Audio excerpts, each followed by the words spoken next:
What did your parents teach you about life, money, and finding a career? Did they tell you you should go to school, study hard, and get a good job afterwards? Probably. Believe it or not, though, that's not actually great advice. But it is what most parents tell their kids, and most school teachers, too.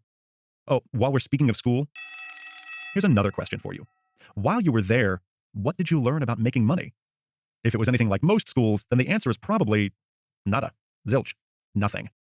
No need to fret, though. Most of us had the same experience. We're never taught what you need to know to get and stay rich. But that information does exist. Rich families pass it down from generation to generation. But how do you get access to it? Hi, I'm Thomas from Blinkist, and you're listening to the Blinks to Robert Kiyosaki's bestseller, Rich Dad, Poor Dad. In the next 20 minutes or so, I'll guide you through Kiyosaki's best anecdotes and valuable lessons about money. Welcome to Blink number 1. Before we get to the famous financial lessons, I'm going to tell you a story. The story of 9-year-old Robert Kiyosaki. It begins in the 1950s. Robert and his friend Mike were curious boys with big ambitions. When they grew up, they wanted to become rich and make a lot of money. But just how they were going to accomplish that, they didn't actually know. So after a failed attempt to produce coins from melted toothpaste tubes, the boys decided to get some advice. They asked their dads how they could start becoming rich. You might be able to guess what Robert's own well-educated but poor dad replied. Go to school, study, and find a good job. It's familiar advice, but it's pretty misguided. You see, if you follow guidance like this, you'll spend your entire life breaking your back to increase your pay, while others, the government, bill collectors, and your bosses, take most of the reward. In other words, Robert's poor dad might as well have said, go and join the rat race, the endless routine of working for everyone but yourself.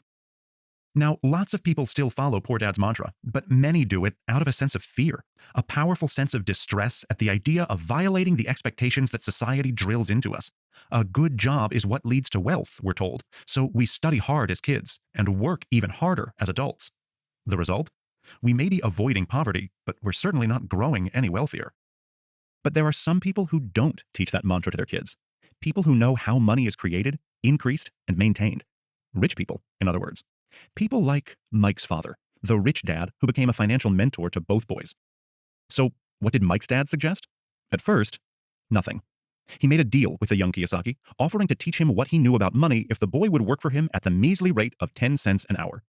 Robert agreed, but after a few weeks of being underpaid, the boy returned to his rich dad, seething with anger and ready to quit. You've exploited me long enough, he said, and you haven't even kept your promise. You taught me nothing about money in all those weeks. But there it was, his first lesson, delivered by his new mentor with a slight smile. Robert Kiyosaki had just learned that life often pushes you around, and he'd learned that working for money does not make you rich, which is why rich people don't work for money. So you might ask yourself, if the rich don't work for money, then how do they get wealthy? Through theft, maybe? Or by winning the lotto? Welcome to Blink number 2. Let's answer that question from the last blink.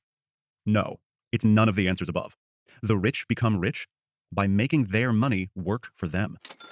Instead of spending all their income on fripperies and luxuries, they invest a portion of it in assets of various types.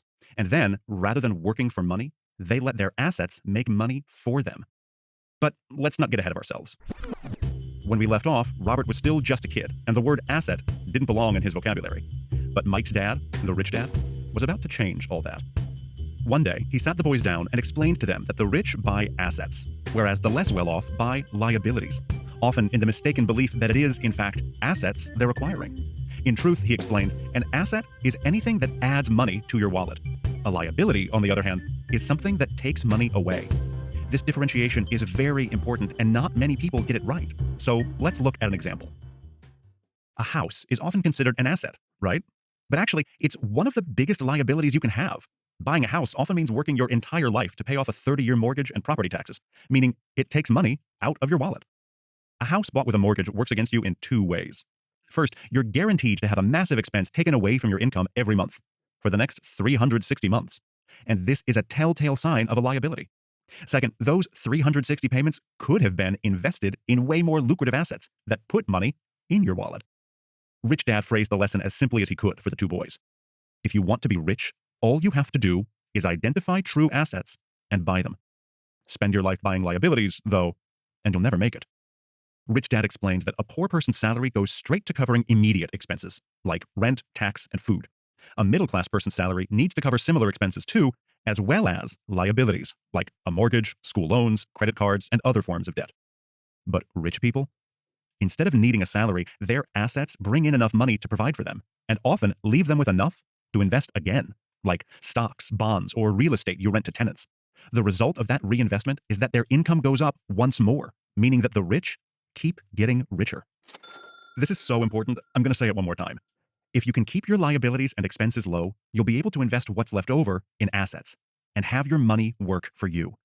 Do that, and before long, you'll find yourself amassing a small fortune. At this stage, you might feel like objecting. Sure, it's easy to criticize secure, rat race jobs while telling people to acquire assets, but how can you afford to buy those assets if you don't have a job in the first place? Is the money meant to fall from the sky? Nope. No one's telling you to quit your day job. Not yet, at least. What Kiyosaki does stress, though, in his third lesson, is the importance of minding your own business. Now, that doesn't mean keeping your nose out of other people's lives. Not in this context. It simply means tending to your own finances and making money also for yourself, not only your employer. In other words, minding your own business means making money through your portfolio of assets, rather than through promotions, bonuses, and raises. When it comes to personal finances, though, there's a difference between your profession and your business. Your profession is whatever you do 40 hours a week to pay the bills, buy groceries, and cover other living costs. Usually, it gives you a specific title, such as restaurant owner or sales manager. Your business, on the other hand, is what you invest time and money in to help grow your assets. So, how does this tie in with Robert's journey toward financial success? Well, when he was young, his poor dad advised him to focus on finding a secure and well-paying job. His rich dad, on the other hand, told him to start buying assets. Guess whose advice he took? That's right, rich dads. Robert opened his first business at age 9, where he paid his friend's sister to rent out comic books to the kids in the neighborhood. Others did the work. He just collected the money. When he was older, he worked a day job, too. In fact, he put in long hours as an employee of large companies like Xerox and Standard Oil of California. But all the while, he was keeping his expenses and liabilities low, investing what remained of his salary, and collecting a healthy portfolio of income-producing assets. That's how Kiyosaki learned to mind his own business. Sure, he had a job, too, but what ultimately made him rich was the growth of his assets. The time he spent working for companies and investing his earnings taught him to think of his assets as his own employees. Every single dollar he put into assets was working for him, making him money even while he slept. Sounds pretty sweet, right? Well, if you want to get rich, adopt the same attitude. Odds are that your salary won't make you really wealthy, even with promotions and bonuses thrown in. What your salary can do is help you buy the assets that will enrich you. The lesson? Learn to distinguish between your profession and your business, because only one will make you rich. You know which one. When Robert was back in school, one of his favorite stories was the tale of Robin Hood and his band of merry men, the pack of traveling vagabonds who stole from the rich to give to the poor. It was a thrilling story, he thought. But his rich dad disagreed. To him, Robin Hood seemed like a crook. You see, Rich Dad blamed the Robin Hood fantasy for inspiring the tax system he despised. Just as Robin Hood took money from the rich and gave it to the poor, so too did the government try to take from the rich to give to the needy. But as Rich Dad explained, they didn't actually succeed. The way Rich Dad saw it, it was the middle class that ended up shouldering the burden of taxation, not the rich. The rich were far too clever and well-equipped for that, and deflected tax with sophisticated tools. One of the tools that the rich use to shelter themselves from tax is the corporation. A corporation is allowed to spend pre-tax dollars, after all, and is only taxed on what remains after expenses. Individuals, on the other hand, are taxed first, and only then are they allowed to spend the remainder. It's an important distinction. Imagine if you were only taxed on the part of your salary you didn't spend. By shielding their assets using corporations, the rich can avoid paying tax like the middle classes and the poor do. But that's not the only benefit a corporation offers the rich. When you form a corporation, it limits the amount of money that you can lose if your enterprise goes under. Think of it this way. If you as an individual default on a loan, you need to sell your possessions, declare bankruptcy, and do whatever else the law of the land requires. But if a corporation fails and can't repay its creditors, well, the owners lose their investment, but that's it. No one comes and takes their personal belongings. No one reclaims their houses. Corporations allow the rich to reap huge financial rewards without facing comparable risks. So, what's the lesson here? It's this. By understanding the tax code and the legal system, the rich stay one step ahead of the systems designed to rein them in. Okay, let's go back to Robert Kiyosaki's story. When Robert and Mike were still young, Rich Dad took them under his wing and gave them total access to his private business dealings. They sat in on his meetings with bankers, attorneys, and accountants and discovered what being a successful business owner involves. As a result, the boys learned a lot, and they learned it quickly. But before long, they began to encounter problems. You see, the skills the pair were learning from Rich Dad made it pretty hard for them to take school very seriously. Over and over again, they were told that study and hard work lead naturally to success and wealth. The idea that financial literacy might also be important didn't seem to occur to anyone besides Rich Dad. Children aren't taught about subjects like saving or investing, and as a consequence, are clueless about topics like compound interest. Clear proof of this is the fact that today, even high schoolers often max out their credit cards. This lack of training in financial intelligence is a problem, not only for today's youth, but also for highly educated adults, many of whom make poor decisions with their money. Think about it. Most people completely lack a retirement plan. In the United States, 50% of the workforce are without pensions, and of the rest, nearly 75 to 80% have ineffective pensions. Well, clearly, society has left us poorly equipped in terms of financial knowledge, but getting financially literate is one of Kiyosaki's key lessons. So what do? Educate yourself and start establishing a financial strategy. Okay, we've reached Blink 6, and it's time to start talking about what to actually do to become wealthy. You can start the journey toward personal wealth at any point in your life, but the earlier you get going, the better. Obviously, if you begin at 20, you're far more likely to become rich than if you begin at 30. But regardless of your age, the best way to get started is following these 3 steps. First, appraise your finances. Second, set yourself some goals. And third, acquire the education necessary to reach them. Let's go through those in some more detail. In the first step, take an honest look at your current financial state. With your current job, what kind of income can you realistically expect now and in the future? And what kind of expenses can you sustainably handle? You may find that the new Mercedes you've been drooling over simply isn't affordable right now. Remember, be honest. And don't consider money you don't have. After this, you can set realistic financial goals. You could say that you want that Mercedes to be within your reach in 5 years' time. Kiyosaki's wife, Kim, waited 4 years and eventually bought her Mercedes from earnings from their apartment buildings. All right, the next step is to then start building your financial intelligence. Consider this an investment into the greatest asset available to you, your mind. Learn how to deal with money. For example, if you're afraid of rejection, try a short spell working for a network marketing company. While you might not get an amazing salary, you'll gain a lot of sales skills and self-confidence, which will be very useful in the future. You can also improve your finance education in your spare time. Enroll in finance classes and seminars, read books on the topic, and try to network with experts. Did you get that? Let's repeat these steps one more time. Assess your current situation, set financial goals, and finally, build financial intelligence to reach them. If you base your financial foundation on these building blocks, there's a good chance you'll become wealthy one day. And park that Mercedes in your garage. Welcome to Blink 7. Here, we're going to look at your attitude in financial matters. Because if you do want to change your current financial state, you'll need to start handling your finances differently. The biggest change you most likely need to make is learning to take risks. In the real world, it's often not the intelligent who get ahead, it's the daring. Call it what you want: chutzpah, guts, audacity. Being brave enough to take risks is something the rich all have in common. Why? Well, if you don't conquer fear, you'll allow great opportunities in life to pass you by. That's why the studious and the intelligent often struggle financially. Their fear of society's disapproval prevents them from leaving the rat race and growing wealthy. And their fear of losing money is so powerful, it prevents them from investing in stocks or other assets. They fail to appreciate that success always takes guts. That's why financial intelligence can be boiled down to 2 key ingredients. Knowledge, of course, but also courage. It's these 2 factors that set the rich apart from everyone else. And that is lesson 5. Financial intelligence allows the rich to invent money in any situation. They're able to spot opportunities, they know how to respond to them, and they have the daring to follow through. From the outside, it looks like they're just lucky, but in fact, they're creating their own luck. Sitting in on Rich Dad's business meetings, Robert and Mike learned a lesson school couldn't teach them. In the real world, success takes guts, not just hard work. When you combine courage with financial knowledge, you can spot opportunities quickly and make the most of every one. In other words, you can almost invent money. All right, let's dig a bit deeper into the notion of risk in this blink. What does it actually mean? First of all, taking risks means not always being balanced and safe with your money, which is what you're doing when you put it in basic checking and savings accounts at the bank. Instead of playing it safe, try investing your money in stocks or bonds. While these are considered more risky than typical bank accounts, they have the chance of generating much, much more wealth. Sometimes, as is the case with stocks, this can happen in a very short period of time. Or, if you don't want to commit yourself to the stock market, there are a number of other investments that will help grow your wealth in the long run. Take real estate, or so-called tax lien certificates.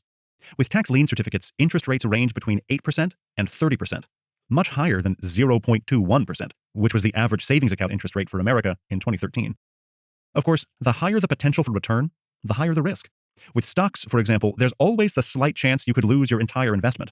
But if you don't take the risk in the first place, you're guaranteed not to make any big returns. So you see that taking those bigger chances and handling the bigger risks they present is necessary in order to start making a bigger income. It's what Rich Dad would want us to do. So this is our last blink. So far, we've learned that your money should work for you, we've learned about financial intelligence, and we've learned about the value of being bold. But there's one more important lesson to learn from Rich Dad. Ready? Here goes. When Robert graduated from college, he landed a steady and well-paying job almost immediately. For most people, it would have been a dream come true. And that's exactly how his educated but poor dad saw it. I mean, we already know it. Poor dad saw a secure career and persistent work as the only surefire way to grow wealthy.